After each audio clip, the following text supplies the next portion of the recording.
So hi, everyone. Thanks for joining us on day 4, almost smack dab in the middle of the 10 days of action that the 320 Coalition is putting on. My name is Dr. Gabby Falzone. I'm going to introduce myself, introduce the talk, and then we're going to spend the next 45 minutes together. So my name is Gabby Falzone. My research and my activism for the past 8 years is focused on addressing criminalization of marginalized populations, whether that's adolescents, those experiencing mental health crises. So this is one of my favorite things to talk about. It's really depressing, but very important. And I offered to give this talk because I know since I've been working with 320 Coalition that a lot of questions have come up around mental health crises, and hopefully this will answer. This is sort of like a 101 talk. I'm happy to talk individually or give another talk later on some of the issues that I'm not going to get to today. So to give you a little overview, why won't you let me go to the next slide? Because we have to do this. We're going to do a poll in a minute. So if you have a phone handy or the computer you're using, a tablet, we're going to do an interactive poll in a second. So have that handy. We're setting this up like a Zoom webinar, in large part as a protection against Zoom bombings and things like that. It's not ideal because it isn't very interactive, but we're going to try to make it as interactive as possible. So I'm going to give a little bit of background on the topics of disability and policing. I'm going to talk about 302s. I'm going to specifically focus on police murder. So there's a little content warning that we're going to talk about police murder. I'm going to talk a little bit about alternatives, and then we're going to have time for a Q&A. You'll see that there's a Q&A function, even though the chat's disabled. Feel free throughout my talk to add questions, comments, and then we have time at the end to get to those. Before I start, I want to give a little description of myself for the closed captioning. I am a mixed race, multi-ethnic, cis female, predominantly Puerto Rican. I have shoulder length black hair. I'm wearing glasses. I'm wearing a, is it leopard print? Some sort of animal print black and white shirt with a long black sleeve shirt underneath. Okay, so here's our poll. So you can take your phone if you have it and use the QR code, or you can go to this website, www.menti.com, and use this code. I'm going to also click on this, which is going to go to a different screen that will then have the code on top of it. So I'll leave this here for a second so you could use the QR code. And then I'm going to go to the exercise. Okay. Oh, look, people are already there. Okay, so according to the Pennsylvania Mental Health Procedures Act, do police have to respond to a mental health crisis? So this can be, you don't have to read them. This could be a guess. This could be, I read them and I know this, or this could be, I'm just gonna guess. Whatever works for you. And if you didn't get that QR code, you can go to the top here and go to menti.com and use the code that's there. So I'm gonna give us all a few minutes to answer this. I wish I had some cool background music to play. Sorry, and you don't want to hear me singing, so we'll just sit in silence for a minute. Okay, there's 26 of y'all. So let's try to get a couple more answers. And if you can't access this, I know it's not always accessible to have interactive polls. Just keep that answer in your mind, or you can write it down. Oh, I love that it's like 333 and now it's 555. So the choices are yes, they have to come in all cases, yes, only if it's severe, or no, they do not have to respond. I'll give like another 30 seconds to wrap it up.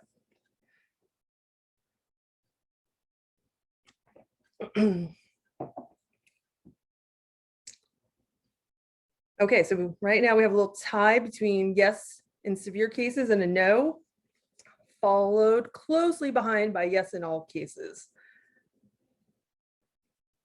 Okay, so I'm not going to give you the answer now, but we are going to revisit that. Oh, now it's a tie, 666. Now we're gonna revisit that in a few minutes, but I want you to keep your answer in mind. Maybe someone who's helping moderate can take a screenshot of that for us, so we have that. Okay, so thank you for participating in our little opening exercise. So again, I'm going to do some background, talk about 302s, talk about police murder, and then really briefly on some steps we can take, which will be continued more on Wednesday. So I'm going to talk a little bit about perspectives on policing and disability from a traditional standpoint and from the viewpoint of those who are oppressed by the traditional standpoint. I guess that's the best way to put it. So many of us hear these narratives, the traditional perspectives on policing of officer friendly, of like the police are there to both address crime and prevent crime, solve a crime. This is a really famous Norman Rockwell painting of, which just sort of encaptures that traditional perspective of policing, that they're just the strong cis dude who's going to be there to support you if you need help. So the little kid ran away from home and police officers probably buying him ice cream or something like that. So this is the traditional perspective of policing. Solve crime, help the community, overall really nice. But for those who come from oppressed communities, they have a different narrative of what policing looks like. So critical resistance has this definition. It talks about policing as not individual people, but sort of a relationship. It's a relationship to systems of power where the police, their job is to ensure that systems of power stay in systems of power. So whether that's white supremacy, whether that's rich supremacy, whether that's patriarchal supremacy, it's to keep the status quo. So for people from marginalized communities, whether it's immigrant communities, poor neighborhoods, neighborhoods of color, often they see the police as dangerous, potential danger. So these two narratives exist side by side, depending on which side of policing you're on often. And I could give a whole talk about a lot of these things, so I'm just giving a really, really brief overview. In the trainings I give, we talk a lot about the prison industrial complex and more about this critical resistance definition. But right now, it's just a brief overview. So theories of disability are less talked about than different theories of policing, I feel like. So traditional perspectives on disability often will talk about this medical model. So the medical model is the belief that people with disabilities, there's something wrong with them. They're inferior to normal people. They're weak. They can't make decisions for themselves. They either need to be pitied or shunned. This is usually called ableism. We talk about this as ableism. And then the criminal model, which is related, it overlaps with the medical model, is this belief that people with certain disabilities are dangerous. So often this relates to those who are diagnosed with mental illness, that those certain people diagnosed with mental illness are dangerous. So if you bear with me, there's a little short PSA that came out about a decade ago that I'm gonna try to show really quick. So maybe you've seen this. This is Glenn Close's nephew. So Glenn Close was part of this organization called Bring Change to Mind. And this is a good PSA on how the criminal model works.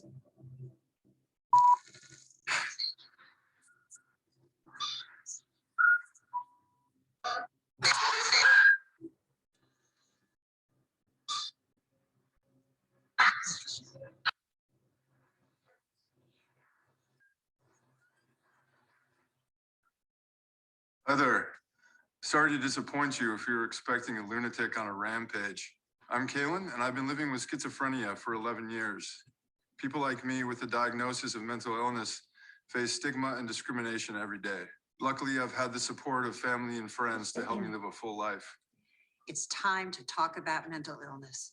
Start the conversation and pledge to end stigma at bringchangetomind.org. How do I go back? Okay, I think I need to stop share and then go back. As you can tell, I'm not technologically advanced enough to know how to use a lot of these functions. Okay, there we go. Back to slides. Share screen.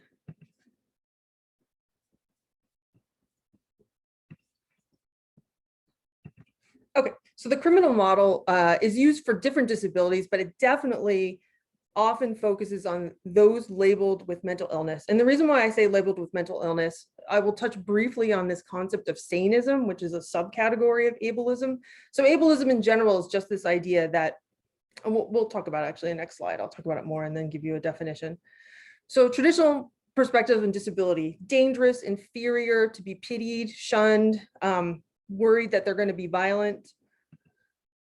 So those in the whether they identify as differently abled, disabled, different groups will, some people are trying to take back the word disabled while others are just don't want to use it at all.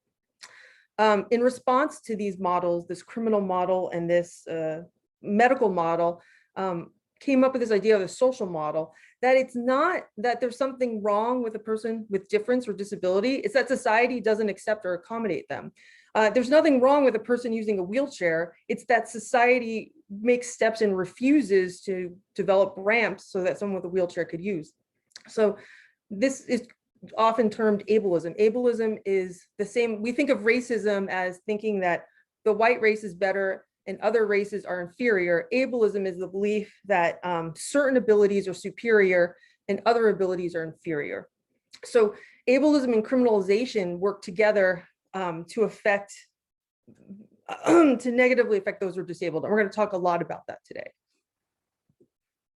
And then I have mental illness in quotes because mental illness is a term that comes from the medical model. Most people who suffer or experience mental health difference do not use the term mental illness or don't use it in the ways that other people tend to use them. I hear people suffer from mental illness, people are dangerous because of their mental illness. It's in quotes because it's an easily identifiable term, but it's not the term that most people who do this work use. So I'm using the term environmental model too, just to simplify it. This is often called biosocial model. There's lots of other terms for it, but I'm just calling it environmental for now. And the little picture explains it really well. So anyone, science shows that anyone who has a high enough level of stress is going to exhibit psychological symptoms. That can be auditory hallucinations, visual hallucinations, that can be anxiety, it can be depression. It's not that the person has something wrong with them. It is a response to chronic stress or response to acute stress. It can happen to anyone. But in these ableist models, insanism is a type of ableism when we talk specifically around psychological crises. It's talked about as if there's something wrong with that person. That person suffers from depression. That person suffers from whatever it is they're suffering from. Not that anyone under that level of stress is going to have a crisis, and it's nothing wrong with the person. It's just a symptom of this bigger crisis. So ableism, especially saneism, can affect people's quality of life. And we're definitely going to talk about that when it comes to policing and when it comes to 302s. So for those who don't know, 302s, it's different in every state. In California, where I come from, it's 5150s. 302s, that's the code in the Pennsylvania Medical Procedures Act that allows those having a psychological crisis to be involuntarily hospitalized. So when you hear that term 302, in California, I'm pretty new to Pennsylvania. In California, it's 5150 becomes a slang for crazy or for being mentally ill. Oh, that person needs to be 5150 or that person's 5150. I'm not sure what that's like in Pennsylvania, but it becomes like a slur for that there's something wrong with someone. So what is a 302? So in most states, it's pretty similar, even though the code is different. If a person is deemed a harm to themselves, a harm to others, or what's called gravely disabled, which is very, very, very open to interpretation, the government has the power to involuntarily commit that person to a psychiatric facility to be assessed or stabilized. That's what 302 is here in Pennsylvania. This is different from a 201, which is someone who says like, hey, I'm feeling pretty depressed. I'm worried that, I might commit suicide. I would like to be hospitalized to be stabilized. That's voluntary. 302 means that somebody else has decided that this person is either harm to themselves or harm to others or gravely disabled, and has decided that they're going to involuntarily hospitalize them, to assess them or stabilize them. So who can do this? This is the answer to that question that we had pretty much across the board. People had different answers. The police do not have to respond to these calls. According to the Pennsylvania, unless there's like some secret agreement that I could not find a law about, this is the law. This is mental health code 7302, which is where 302 comes from. Oh, I don't know I'm not sure why it's showing up that way, but what it does say is that any physician, police officer, or anyone authorized by the county to assess somebody are the ones who can assess whether somebody needs to be hospitalized, which is called like an emergency examination. And then at that emergency examination, they decide whether they keep somebody in the psychiatric ward or whether they're released. I'm not sure why. Okay, so you can correct yourself on your little quiz whether you got that right or wrong. So this is the most, so 201s, remember, voluntary. So 302s are, these are supposedly the worst of the worst cases. Even in these cases, police officers do not have to be the ones to answer the call. They're one of a group of people who can answer the call. And we're going to talk about why the police end up answering these calls in a few minutes.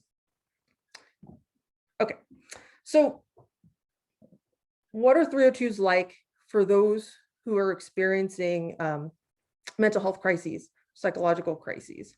So in an ableist, sanist society that really pathologizes and criminalizing people having crises, a couple of things happen. And so I could, again, talk for hours. This is like my area of like activism for years.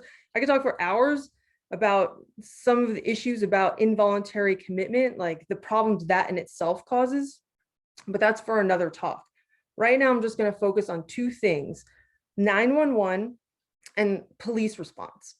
So what happens when someone calls why do people call 911, and what happens when someone calls 911? So we're going to talk about that first, and then we'll talk about policing. So people will often call 911. We'll talk about statistics in a few minutes.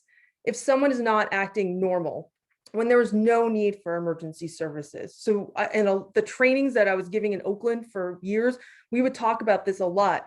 If somebody is standing like talking to themselves or even yelling at themselves, is that an emergency, or are you just uncomfortable?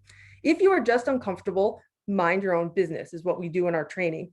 We also give like breathing exercises on how you can self-de-escalate yourself to really assess whether, am I being ableist, or is this really a crisis? So people will often call when there's no crisis. If there is a crisis and there needs a response, like someone is like in imminent danger of killing themselves, often there's no mental health responder option. So you can call 911. In Oakland, where there's a proposal to develop another number called 988. You would call 988 and a mental health response team would come, but often there's no mental health response team. There's only 3 responders when you call 911, right? It's EMTs, it's the fire department, and it's police. One of those 3 has to come, and it ends up being the police. And why are the police sent out? They're often the only and first ones sent out. We go back to this criminalization model and this sanist model, this belief that those having a crisis might be potentially dangerous. They are dangerous. They might be potentially dangerous, or they may not want to be hospitalized. So they'll have to be forcibly hospitalized. And of the 3 responders we have, EMT, fire department, or police, the police are sent out because if someone's potentially dangerous or they may not want to go.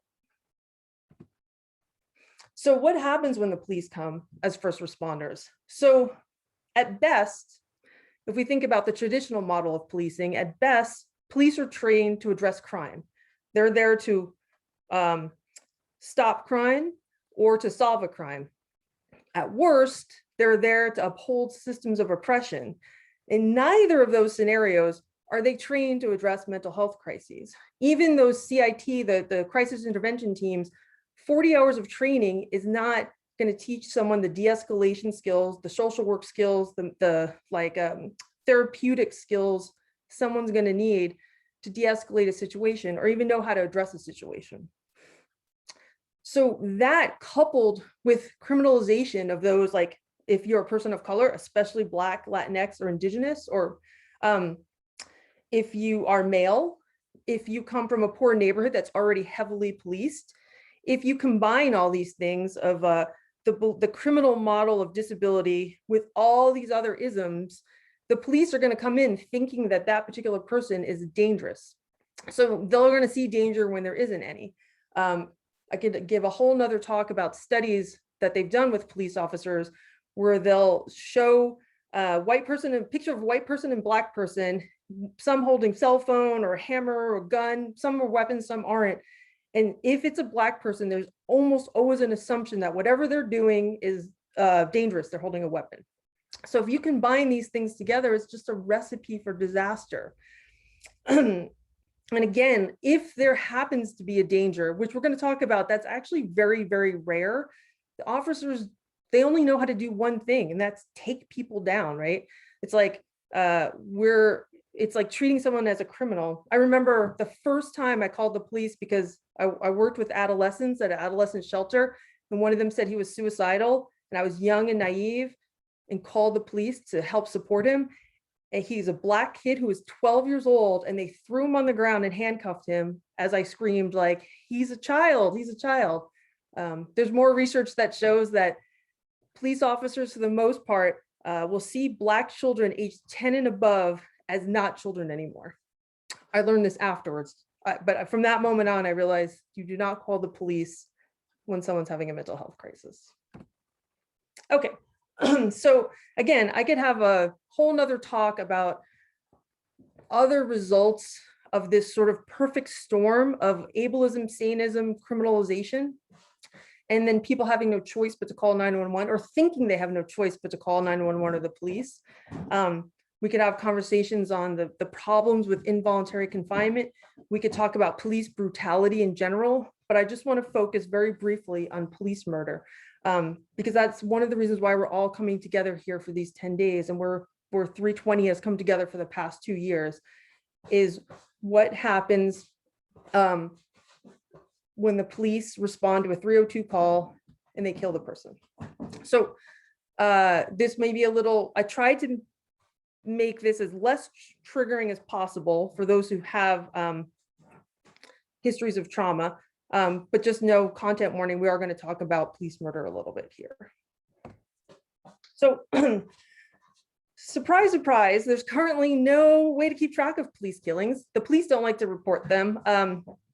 Things are changing. Laws are being passed that the police have to report police initiated fatalities or police associated fatalities, whatever, I don't know exactly what the term is.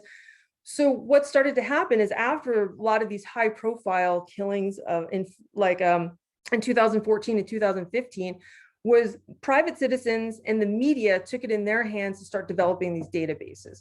So the Washington Post developed a database in 2015. It's pretty awesome. They update it all the time. It's pretty in depth. And then Fatal Encounters has a database. So the Washington Post database is all police shootings, all police murders that involve shootings. The Fatal Encounters database is all police involved deaths. So this could be someone, the police are following them, so they drive away and they hit a tree and end up dying. It's like any death that the police were involved in. So it's a more, it's a broader database. But if you're trying to look for direct murders by police, the Washington Post one is more helpful. So I gave you the links to those. I'll be able to share these slides with you. It's so weird doing a webinar and talking at the screen and not interacting with people. Okay. But so from these databases that are being started, we're able to extract the data on killings with people with disabilities. So like disabilities in general, and then specifically talking about mental health crises. So I'm going to talk about a couple of cases. I'm not going to be talking about Osaze since we are talking a lot about that, but I want this talk to be a little bit more to contextualize what happened. That's not an isolated incident, that this is what happens when these worlds collide of criminalization, sanism, policing. So we're going to talk about a few other cases. So these two cases I'm going to talk about come from the Rudderman white paper, which I gave you a link to. This came out in 2016. And it looked at some of the types of disabilities and the types of murders that happen with people with disabilities. So we're not just talking about mental illness, we're talking about all disabilities. So up to 50% of those killed by police have disabilities. So the Rudderman white paper talks about a few cases. I'm going to highlight two. One is Robert Ethan Saylor. So he was a gentleman who had Down syndrome and also used a wheelchair. He was from a rural town in Maryland. He saw a movie and decided he wanted to see it again and snuck back in the theater. And some police officers who were moonlighting as like mall cops pulled him out of the theater. And he didn't like to be touched and started like screaming for his mommy. They ended up doing a similar to a George Floyd hold and ended up killing him. So these types of murders are more prevalent when we're talking about Black, Indigenous, and Latino folks, especially from low-income neighborhoods. And there's a reason for that. It's not because they deserve to be killed more. It's because disability is more prevalent in poor communities, which are often communities of color. And this is because of structural racism. And so Freddie Gray is a really good example of this. So Freddie Gray had developmental disabilities due to lead poisoning. Where do we find lead poisoning? In poor communities, poor, especially like, projects, poor communities of color, but poor communities in general. So he had developmental disabilities due to lead poisoning. He's also from Maryland, Baltimore. He saw the police in his neighborhood and he got scared and started running. So they arrested him. They had no reason to arrest him at first, so they kept searching him and they found he had a knife, which turned out was a legal knife. And then we'll never know the exact story, but somehow in the van ride on the way to the hospital, he was killed by the police. His spine was severed. But just the data in this study and these other studies, I gave you links to all of these, just up to 50% of people with disabilities are those killed by police. And we're going to talk in a little while why that is. But before I get there, I want to talk a little bit more specifically about those having a mental health crisis. So those having a mental health crisis are 16 times more likely to be killed in a police encounter. So, and make up, the New York Times says 25% of police shootings. The Treatment Advocacy Center and other reports say it's 25% of all fatalities because police don't always shoot somebody, as we have recently seen with George Floyd. But these are like national statistics, and these are also just based on the little databases that we're starting to get our hands on through the Washington Post and other organizations. In San Francisco, where I'm from, mental health crises and those experiencing like mental illness symptoms are more than half of those who are killed by the police. So I think as more and more data comes out, I think that this is more likely to be that the majority of people killed by police are those who have some sort of disability or in a crisis. But these are the statistics we have for now.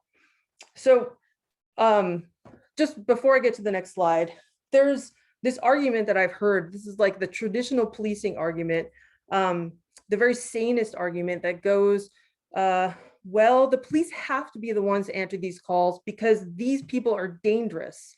They're like irrational, they're potentially a harm to themselves or others, or they are a harm to themselves or other. The police have to be there for everyone's safety. If we send a social worker in there, the person having the crisis is just going to kill them. So we have to have the police there and they have to be armed. And then there's, all these arguments like this. So I looked up the statistics of what percentage of people having a mental health crisis are armed and dangerous. And it's actually really small. So most of those who are killed by the police who are having mental illness symptoms they're less likely to actually have a weapon, and they're way less likely to attack the police than those in the general public who are stopped by the police. And so why is it that the police, one, feel like they have to answer these calls, and two, end up killing? So there's a lot of the research coming out of this talks about this idea of non-compliance. So the police are trained to try to get you to comply. They point a gun at you, they yell at you like, stop, police, put your hands on your head. It's all about compliance. So if you read a lot of the transcripts of police encounters, they will say, we had to use of force because the person did not comply. This is for people with disabilities and those without disabilities. Person did not comply. So if a person is hard of hearing or deaf, if a person has autism, if a person has Down syndrome, if a person has PTSD, if a person has what some people term schizophrenia, they are not likely to comply with the police pointing a gun at them. So research has shown that all people with disabilities, including those in the middle of a mental health crisis, are more likely to be killed for no other reason, not because they're carrying a weapon, not because they're dangerous, but because they are non-compliant with police orders. All of this could be avoided if in the beginning, the police were not called, but once the police are there, it escalates as the person that they're trying to get to comply doesn't comply, and it escalates and escalates and escalates. With both Freddie Gray, he ran because he saw the police. So their argument was that he was not complying with the orders to stop, even though he hadn't done anything wrong. He was running from the police, but he wasn't under arrest. He wasn't being stopped for any other reason than he was running from them. Okay, so how do the police even get involved in these calls? Mostly it's either friends and family calling 911 or stranger calling 911. So I've seen, we've all been in these situations, these difficult situations. Those of us who've experienced mental health crises, or when we see a loved one, it's like, what do? I don't know what to do. It's an emergency. And we're all trained from being little kids that 911 is the number you call when there's an emergency. Remember, there's only 3 first responders: EMTs, fire department, and police.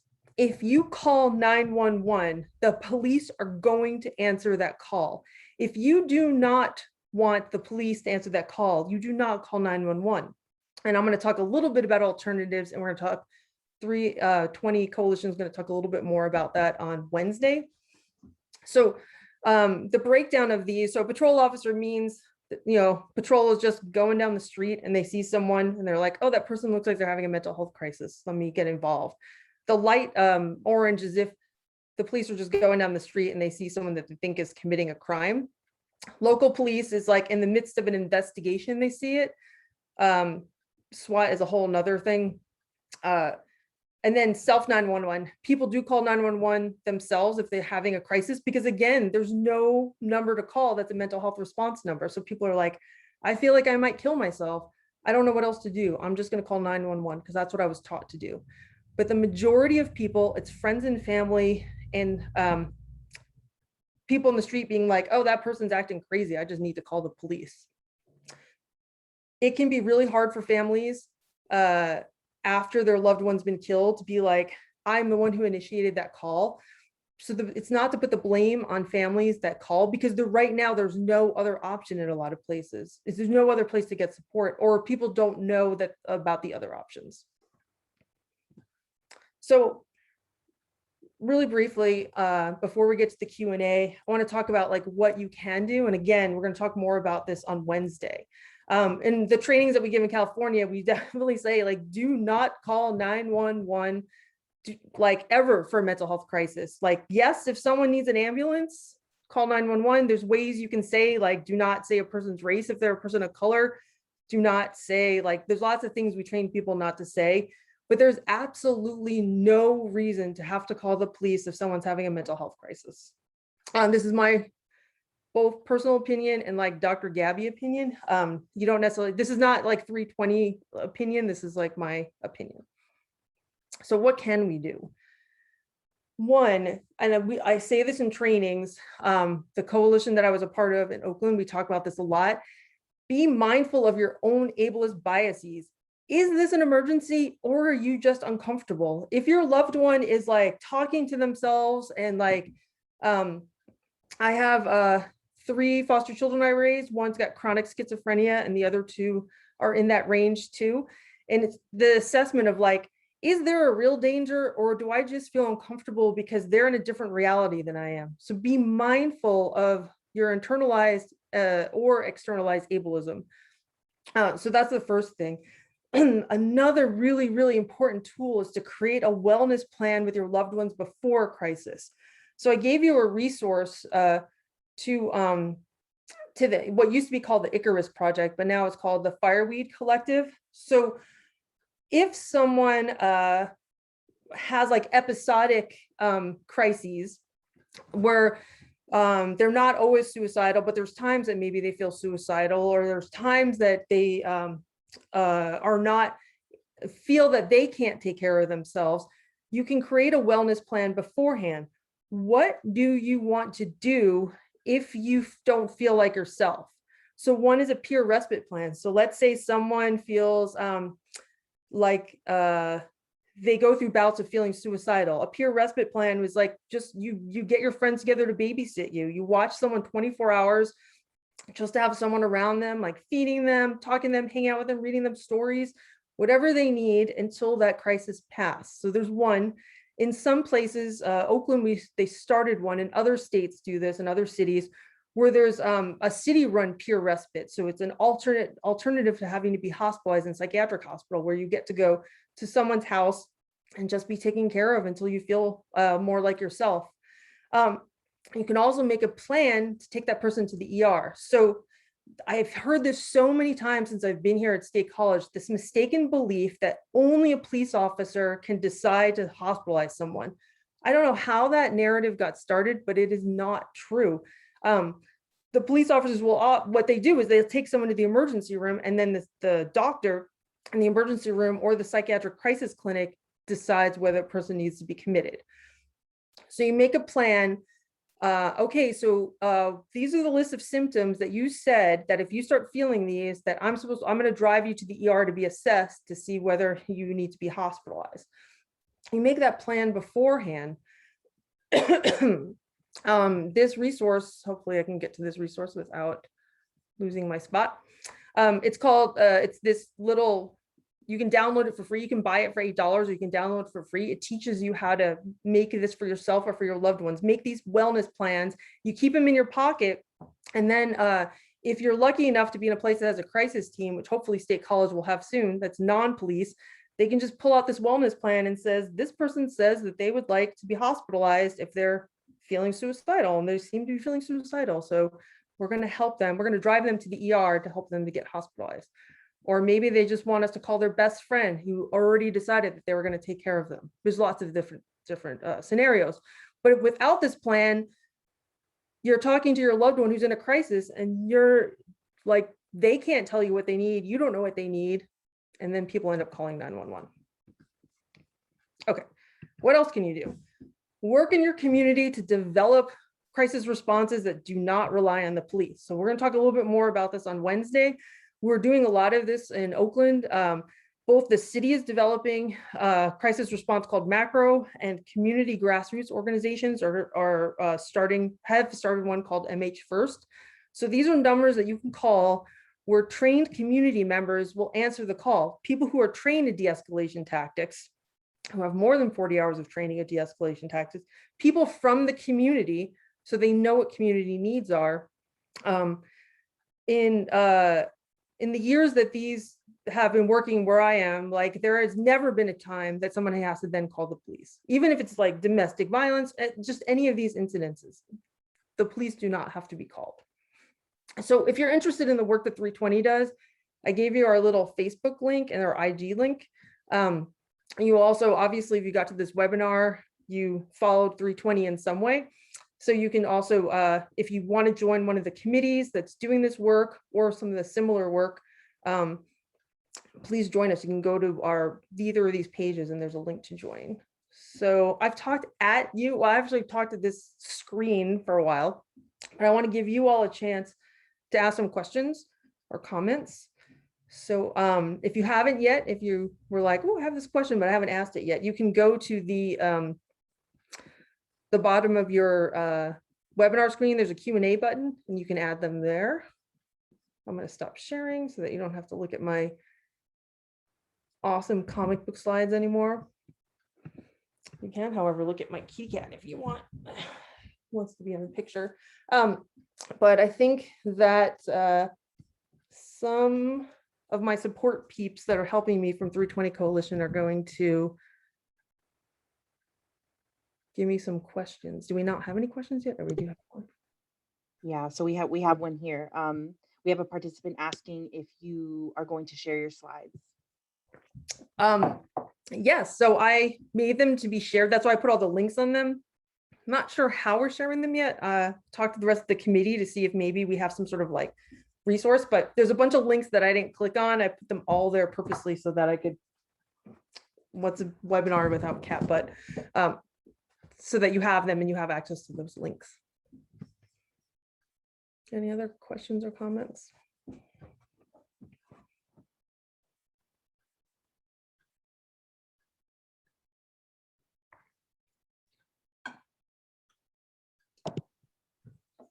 Like Dr. Falzone said, you're welcome to type your questions into the question and answer section. So if you look at the bottom of your Zoom screen, you should see it there. We also have a participant asking if the recording of the session will be available. So yes, right now the session is going to be available on our Facebook, and I believe we're also working to try to get this available on our YouTube page. And I also want to apologize to everyone because I forgot. Like I am very about universal design and making sure that differences are addressed. And I forgot to press the live transcript button. So I apologize. The recording will, you all have access to the live transcripts. Hopefully you were able to press closed captioning if you need it, but the recording will have the closed captions on it. I apologize. I dropped the ball on that. So we have a question here. Is a 988, the mental health crisis number, a legislative solution in California? Yes. So we in California are well, I don't want to say attacking, addressing this issue from lots of different angles. So there's the grassroots angle and there's the legislative angle. So 988 would be a legislative angle.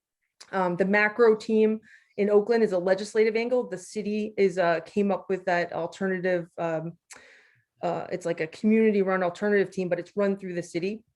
So we also have numbers. So the MH First, the Mental Health First, which is the grassroots organization, they have a separate number. So you call that number. Some of those members of MH First are part of a statewide coalition who are trying to pass statewide law that would decouple policing from mental health crisis. So in the interim, it would be the fire department that answers it, because really, if you think about the 3 first responders, like if I was having a crisis, I would be like, okay, ambulance. Well, that's good if I had a broken leg. Police, no, thank you. I don't want to be killed. I'd be like, yeah, I think the fire department with a little training could come answer it. So, so that's an interim one, but the other would then be to develop an alternative line statewide, so that statewide there would be a mental health crisis response teams that would answer all of these calls, and the police would never come. Great, thank you. We have another question here. Can you address staff choosing to 302 patients without offering 201? I've heard about possible restraint regulations being involved. Yeah, so I'm still new. I've only been in Pennsylvania about 5 months now, I think. I'm still new at what Pennsylvania laws are, but I can speak to what this looks like in California. There is really a rush to involuntary hospitalization.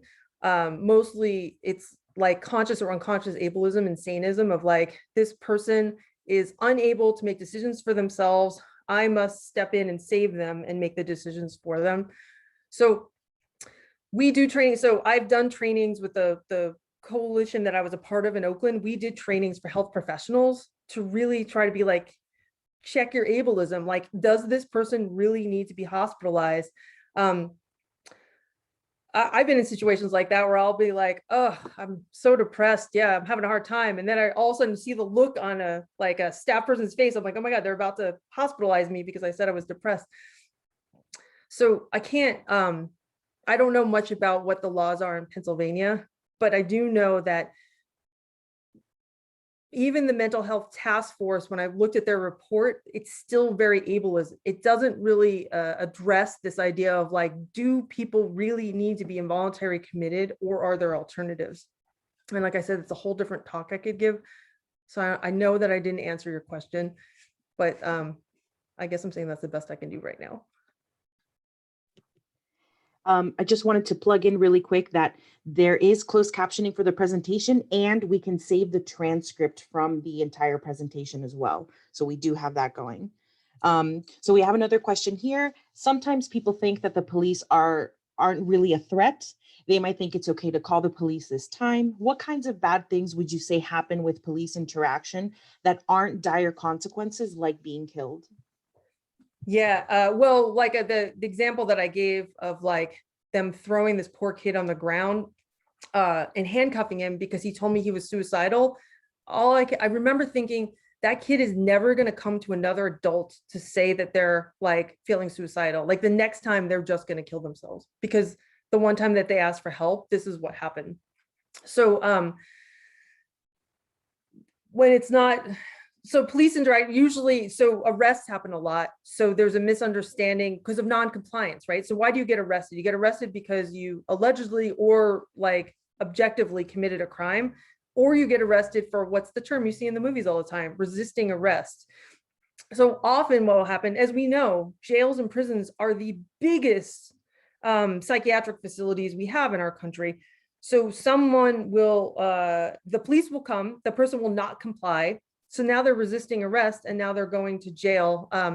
I work, a lot of my research is with adolescents, and adolescents will say like, I was having a mental health crisis, or not even, and the police came and then I was arrested, and then I went from jail, like juvenile hall, then they put me in the psychiatric hospital, and then after they said I was stabilized, and they put me back in jail. And really the initial charge was resisting arrest, which wouldn't have even been a charge if the police hadn't shown up and then tried to make someone comply in a way that they weren't able to comply because they were having a crisis. So that's one example that I can think of. I mean, the involuntary commitment to me is also problematic. So that's a whole nother conversation. Great, thank you. We have another question here. Are there any ways you suggest to advocate for yourself or others with a mental illness with the stigma surrounding it? Yeah, so one of the things I definitely like, that I was talking to someone mentioned the other day that they hadn't heard the term saneism. And often people haven't even heard the term ableism. Like we talk about racism.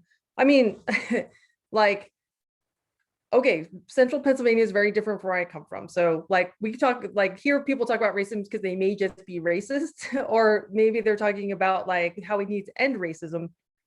We'll talk about sexism. We need to end sexism. Very rarely do you hear people have these conversations, these critical disability conversations, that we need to end ableism and we need to address saneism. So in general, that needs to happen. And that's like those who perpetuate ableism are the ones who need to have that conversation. Just like white people need to talk to other white people about white supremacy, able-bodied people need to talk to other able-bodied people about ableism and saneism. So that's one way. The other is I really, really can't stress enough these wellness plans. So there's having psychological crises I wrote an article that I'm happy to share with people too with these slides. There's a stigma that's just so different from other disabilities. Like all disabilities are stigmatized in different ways, but psychological disabilities are stigmatized in a way where people are so ashamed to talk about it because it's just essentialized, like, oh, you're mentally ill, there's something defective about you. We can't like anything you say is suspect because you're mentally ill. So there's that like stigma and discrimination and narrative. So people are afraid to talk about. But if you are able to talk about it with people, these wellness plans really do help.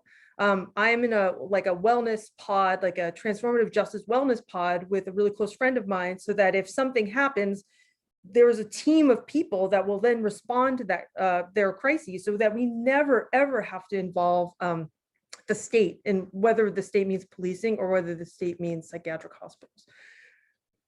So hopefully that at least partially answers your question. Great. We have another question here. When State College gets its mental health unit, how will someone access that unit without calling 911? Yeah, that's a good question that I can't answer because it's all still really new. So I know that the task force proposed two things. I can't speak. They proposed like two different models. One is this model that State College sort of like already has. Center County already has the model of the crisis intervention team, where a police officer with 40 hours of training and a trained mental health counselor, I'm not sure what their role is, would answer the call together. So it would be, so one of the things that they're promoting is like keeping that model or expanding that model. And another is just having a community run team. So there's different states do it differently, different cities do it differently. I know they're going to talk about it on Wednesday, but like Cahoots, which is in Oregon, in Eugene, Oregon, they're contracted by the police. So someone will call 911 or they'll call the non-emergency police number, and the police dispatcher will be like, this is like not a real crime. Like you shouldn't be calling the police, and we're going to send out this mental health crisis team instead. So in that case, the 911 dispatcher is still the gatekeeper of that, deciding which is a crime and which is like a social need call. Whereas other cities and states, I'm having spring asthma pretty bad, so give me a second. Other cities and states, or they just create these alternative numbers. But then again, it becomes hard. Everyone knows 911, right? You're taught when you're a kid, if there's an emergency, these are the three numbers you need to know how to dial. Or if you don't know what the number is in your community for the mental health crisis line, when a crisis happens, you're not going to know who to call. So I know that the mental health crisis task force, the mental health task force proposed both those things, but it doesn't seem like any steps have been taken by the Center County yet to figure out which one to implement. And I'm always a big proponent of like, not necessarily waiting for the state to do stuff for you, but that communities can organize themselves, which is what we've done in Oakland. While we're waiting for the city of Oakland to develop macro, the city of Oakland has also developed its own grassroots number and sharing it on, they made a billboard. They just like flood neighborhoods, inner city neighborhoods with this number, so people know that that's a number they can call. Great. And we have one more question here. Do you have any info on legal protections for uninsured people who were committed and then saddled with tens of thousands of dollars in medical debt?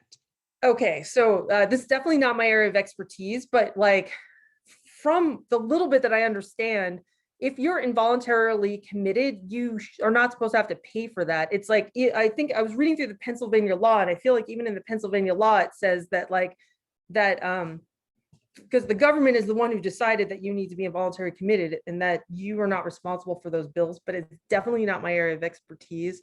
I do recommend looking up the mental health procedures, Mental Health Procedures Act, Pennsylvania Mental Health Procedures. I'm missing a word. I can't think of the word that I'm missing in that sentence, act.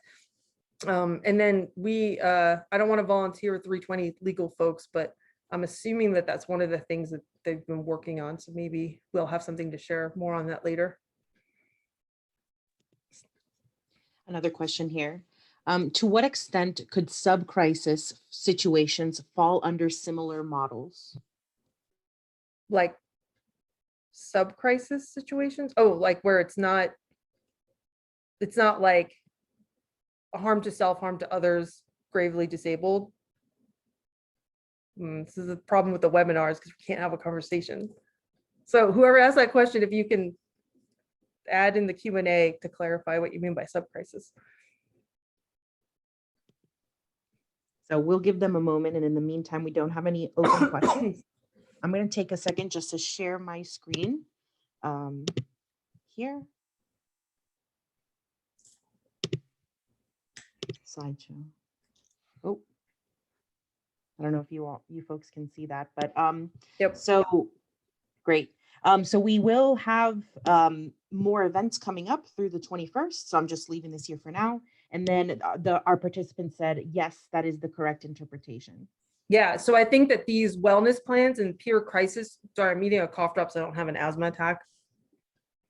That's why I'm talking with my mouth full. It's a cough drop. But these peer respite plans, these wellness plans, and developing resources in your community so that when someone is like, oh, I'm like, I mean, COVID has been difficult, right? So it's like, if I had a better, when I'm like, had a better community here, because I'm just moved here, I could be like, oh, I'm feeling kind of depressed today. I know that if I'm depressed 5 days in a row, that it might spiral downward really bad. Let me call my crisis pals and get some support now. So it's a preventative measure.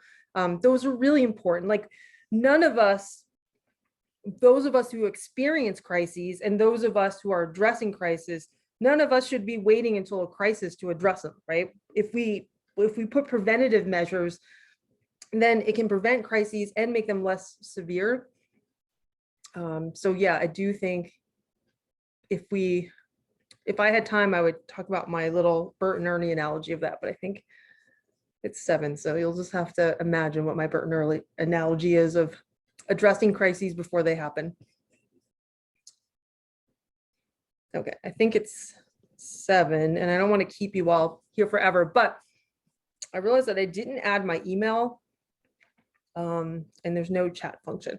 But when I share these, I'll add my email to the slide, so that feel free to email me if you have any other questions. And I'm sorry I can't see you all, but I'm just giving you all like virtual like hug and thank you for coming to talk about these or listen to me talk about these difficult topics. Thanks so much for sharing your insight and your expertise with us, Dr. Falzone. So for folks that are here, you're welcome to scan the QR code that you see on the screen, which will give you the list of events that we have going forward through March 21st.